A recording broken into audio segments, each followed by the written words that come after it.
Coming up next on The Jeff Crilley Show, how to become healthy, wealthy, and wise no matter where you happen to be right now. That's next.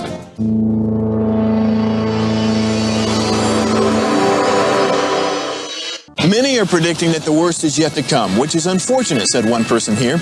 Until now, they've enjoyed the reputation of being the nation's icebox. Watched a burglar in his home this morning by webcam. As a journalist of over 25 years, stories are what make my world turn. Reporting live from the Dallas newsroom tonight, Jeff Crilley, Fox 4 News. But in 2008, I took the jump from my familiar life and started a PR firm from my home. We're talking about anyone with a camcorder like the one I'm using becomes a television network. We started slowly growing the company, and we now have over 100 clients, and we've branched into the world of live digital broadcasting. I now own 8 different TV studios and have a huge team, and the stories that I now get to share are sometimes the most important of my life. Life has a funny way of coming around full circle. This is The Jeff Crilley Show. So let's talk financial literacy. My parents didn't teach me anything about money. And they didn't teach it in school. And I think that's true for a lot of Americans. And no matter how much money they make, how much do you keep? And are you saving for retirement? And all of those things that are somewhat taboo in society. We just don't talk about these things. But we're going to talk about it today with Mary Lyons. She's the founder of the Benchmark Income Group, and you're known as the Wealth Woman. Thank you for coming on the show. Thanks for having me. I'm very excited to be here. All right. Well, I want to know how you got started. Geez, that's a long-winded story, I think, to say the least. My dad has actually been an advisor since I was about 4 years old.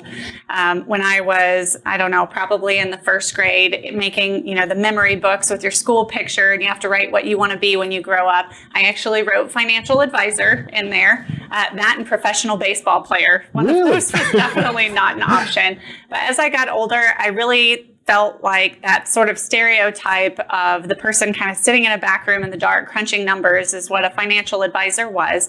And it wasn't until after I graduated from college and I started making my own money that I began to realize how fortunate I was that my dad had spent so much time talking to us about what we should be doing with our money while we were growing up. And so I started to have these conversations with my friends and with my friends' families, and it was amazing to me how many people had never had these conversations. Just like you said, kind of introducing the show, it's not a thing that we talk about, it's taboo.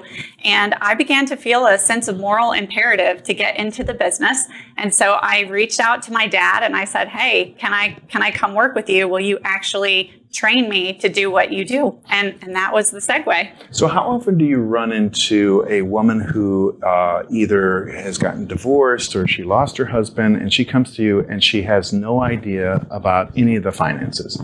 Is that a common tale? It is, and I think it is probably more common in Texas than it is in other places. But that does happen a lot where a woman will just defer to her husband and say he takes care of everything, and suddenly that responsibility is on them, and they have never seen that modeled out and aren't sure what decisions to make. I think that now you see more and more women who want to take control, who want to be empowered to make those decisions. But I think it's a gradual process, and it's if you can see it, you can be it. So the more we can show women, hey, you can do this, the more they actually will do it. And she knows what she's talking about. The media turns to her for quotes all the time. In fact, you just had a wonderful feature in Modern Luxury. Let's put that on the screen. That's a beautiful picture. Do you like working with the media? I do. I absolutely love it. I actually have a degree in journalism, so I feel like I grew up around that environment, and it's fun for me to get to toe in and dabble a little bit. Very cool. Well, tell us about the moniker Wealth Woman, because I love it and people remember it. Where'd that come from? So I found myself thinking about how do you make yourself memorable? And because there's a million financial advisors out there, right? Everybody has gone to an event and an advisor just attaches themselves and follows you around. And I wanted something that would help me stand out. And so I hopped on Google and I started doing searches to see what was available, what other people were using. And when I looked up the website for the Wealth Woman, no one owned it. And I thought, this must be a compliance issue. So I purchased it right away just to make sure someone else didn't sneak in and get it. But when I talked to our compliance department, they said, no, there's no problems. And I thought, occasionally the universe just throws you a little nugget And it's almost like a little God wink that tells you you're on the right path. And so I just went for it. Well, you took a bold move about a year ago when you went out on your own. Tell us about what went into that decision. Yeah, so my dad and I worked together and built a firm over probably a 10-year time period. And when he was ready to retire, I was not ready to take the firm over. My kids were young and they still wanted to hang out with me all the time. And so we sold the company and I just stayed on as an advisor for a while. And after doing that for about 2 years, I really just felt like it was time for me to build something that was my own, where I could train and cultivate other advisors to teach the very same things that I do with my clients, because I was hitting a capacity issue where I was at the limit of how many clients can I actually handle and bring on each year. I got to train more people to do this so that we can help more families. And it's been very successful, and you launched it during a year of a pandemic where there's a lot of craziness going on. That must have been challenging. Yeah, I think I get bored easily is the only excuse there. But I figured if the world is already in chaos, what difference is it going to make if I just add in a little more? So we launched Benchmark Income Group in June of 2020. And you also have a very popular podcast, the Big Wealth Podcast. We've got a trailer for that. Let's go ahead and roll that now.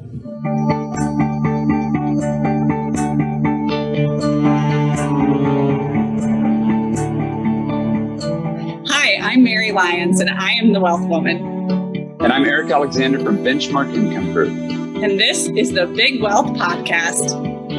Everything you've ever been taught about money is wrong. But don't worry, we're here to help. On this podcast, we'll use the same tools you already know to actually help set you free. Free to do what you want with your time, with your money, and with your energy. Free to live your life the way you have dreamt about. So we're going to talk about wealth knowledge, personal reflections, and the financial industry news of the day. Welcome to the Big Wealth Podcast.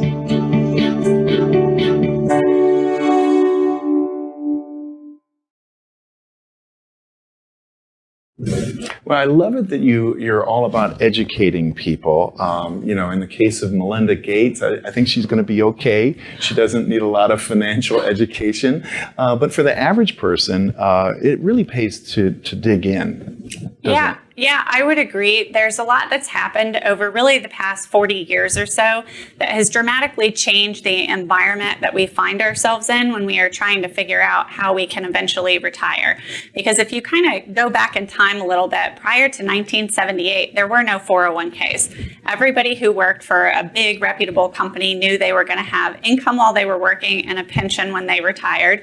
And they also knew they could count on Social Security. And what happens in an environment like what we have now is that most pensions are defunct or heading in that direction.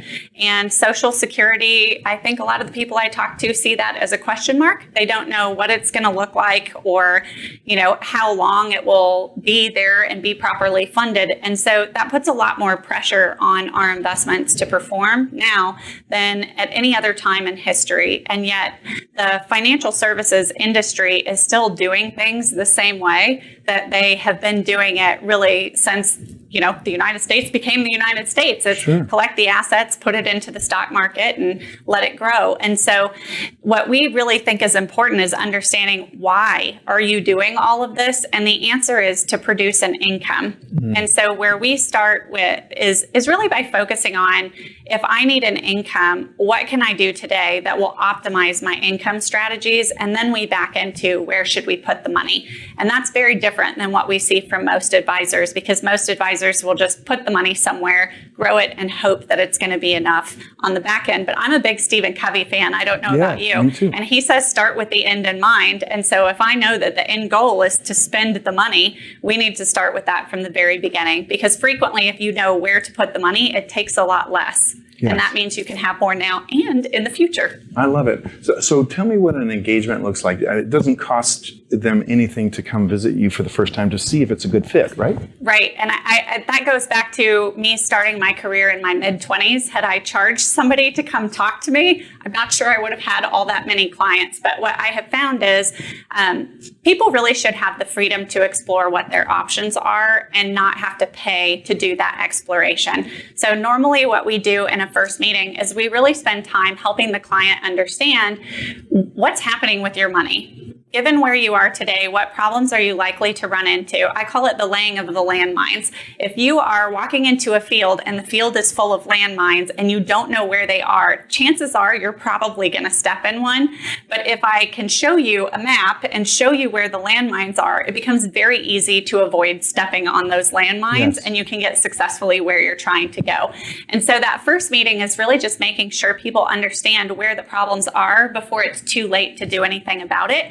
And at the end of that conversation, if our clients feel like, yes, this is me, I have these problems, then the next step is really to sit down with them, understand their situation, show them what the solutions could look like, and then really paint the roadmap of here's where you're headed with what you're doing today. And if you make the following changes, here's how much extra income you could actually have in retirement. So it's all fact-based.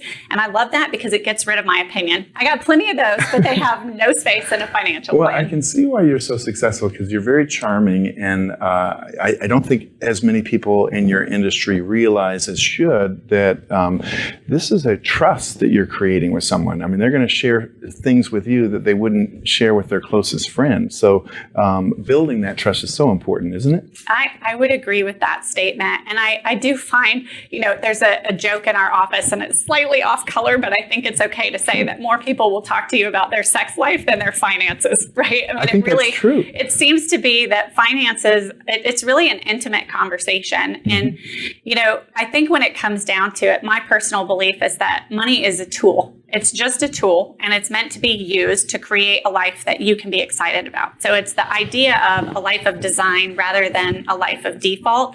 And so we really spend a lot of time with our clients understanding what are their priorities, what's really important to them on a day-to-day basis, so that we can then get creative and talk to them about what they can do. And on the podcast trailer, I think you could probably see I'm the creative one in the relationship, right? And my business partner is a recovering engineer. And so I think there's some magic in that combination because I get to build a roadmap and help the clients figure out where they're going. But I have someone who's very talented at making sure that if we are following a map, we've got a high performance vehicle and there's gas in the tank. So that sort of relationship I think is important. And to the trust point, people ask me all the time, should I work with an advisor who is a fiduciary? And my response to that is really kind of always the same. There are people who are fiduciaries who do very bad things, right? You can't regulate morality. And I think it is important to ask those questions so that you understand how your advisor is incentivized and paid. But ultimately, trust your gut. If you're sitting across from somebody and you don't trust that they will do the right thing for you in every situation, regardless of how they get paid, you should leave their office immediately and go find someone else. And I think there are a lot of people that think, maybe this person doesn't give me the warm and fuzzies, but they are held to a fiduciary standard, so they'll do that. And human nature just doesn't work that way. Yes. And so I think it's absolutely key to have those. Take your time. Don't jump into a relationship with an advisor. Frequently, I'll tell people if they're going through a divorce or they've had a death and that was the triggering event to come talk to me, we're not going to do anything for 6 months unless there's, a claim that has to be made or an account that has to be set up. But we're going to take time to get to know each other before you make any big decisions. And I think that's rare in this industry. I agree. You've been a great guest. We're going to put up a couple of websites. We're going to put up benchmarkincome.com, and we're also going to put up wealthwoman.com. Mary Lyons, thank you so much for coming on the show. This is great. Thanks for having me. I had fun. You bet. And that's it for now. We'll see you next time.